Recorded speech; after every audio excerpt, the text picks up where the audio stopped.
ராசிபுரத்தில் புதியதாக பேருந்து நிலையம் அமைக்கப்பட உள்ளதை எதிர்த்து ராசிபுரம் மக்கள் நலக்குழு சார்பில் சென்னை கிண்டியில் உள்ள தமிழ்நாடு உள்ளாட்சி அமைப்புகள் முறைமன்ற நடுவத்தில் புகார் மனு.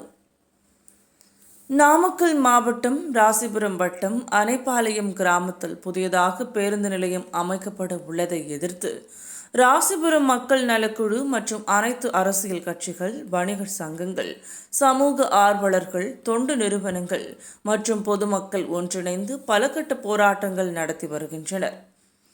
இந்நிலையில் சென்னை கிண்டியில் உள்ள தமிழ்நாடு உள்ளாட்சி அமைப்புகள் முறைமன்ற நடுவத்தில் ராசிபுரம் மக்கள் நலக்குழு சார்பில் புகார் மனு அளிக்கப்பட்டதற்கு பின்பு செய்தியாளர்களிடம் கூறிய நலக்குழுவின் செயலாளர் நல்வினை செல்வன், ராசிபுரம் வட்டம் அணைப்பாளையம் கிராமத்தில் புதியதாக பேருந்து நிலையம் அமைக்கப்பட உள்ளதை எதிர்த்து ராசிபுரம் மக்கள் நலக்குழு மற்றும் இல்லாமல் வணிகர்கள், பொதுமக்கள், அரசியல் கட்சி சார்ந்த தலைவர்கள் அனைவரும் எதிர்ப்பு தெரிவித்து வருகின்றனர்.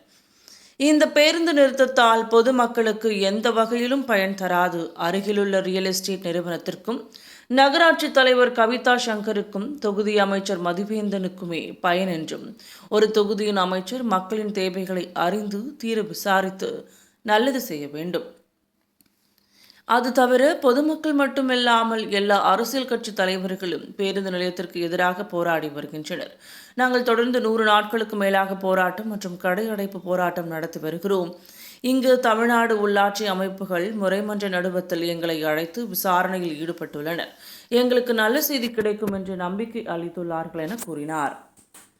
படையப்பா ரியல் எஸ்டேட் ஓனர் ஒருத்தர் 200 ஏக்கருக்கு வச்சிருக்காரு நிலம். அந்த 200 ஏக்கர் நிலத்தில் ஒரு 7.5 ஏக்கர் தானமாக ராசிபுரம் நகராட்சிக்கு தரதா சொல்லி கொடுத்துருக்காரு. அந்த இடத்துல முதலமைச்சருடைய உதவியாளர் தினேஷ் என்பவரும், அந்த பகுதியினுடைய திமுகவுடைய மக்களவை உறுப்பினர் ராஜேஷ்குமார் அவர்களும், அமைச்சர் மதிவேந்தன் அவர்களும், ராசிபுரம் திமுக நகர்மன்ற தலைவர் கவிதா அவர்களும், திமுக நகர செயலர் சங்கர் உள்ளிட்ட அந்த திமுகவை சார்ந்த அத்தனை பேரும் சேர்ந்து ராசிபுரம் நகர மக்களுக்கு முரணாக 9 கிலோமீட்டர் தள்ளி இருக்கக்கூடிய படையப்பா நகர் ரியல் எஸ்டேட் ஓனர் நிலம் 200 ஏக்கர் நிலத்துக்குள் ஒரு 7.5 ஏக்கர் நிலத்துக்குள்ளார ஒரு பேருந்து நிலையம், புறவழி பேருந்து நிலையம் கட்டுவதாக சொல்லி கொண்டிருக்கிறார்கள்.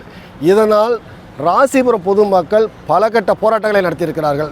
ராசிபுரம் மக்கள் நலக்குழு அந்த திமுகவுடைய தோழமை கட்சியான மார்க்சிஸ்ட் கம்யூனிஸ்ட் கட்சி, இந்திய கம்யூனிஸ்ட் கட்சி, விடுதலை சிறுத்தைகள் கட்சி, திராவிடர் கழகம், மக்கள் நீதி மையம், காங்கிரஸ் கட்சி, இந்திய யூனியன் முஸ்லீம் லீக்கு, எஸ்டிபிஐ, தமிழக மக்கள் தன்னுரிமை கட்சி, இப்படி அனைத்து கட்சிகளும் போராட்டங்கள் செய்து கொண்டே இருக்கிறார்கள்.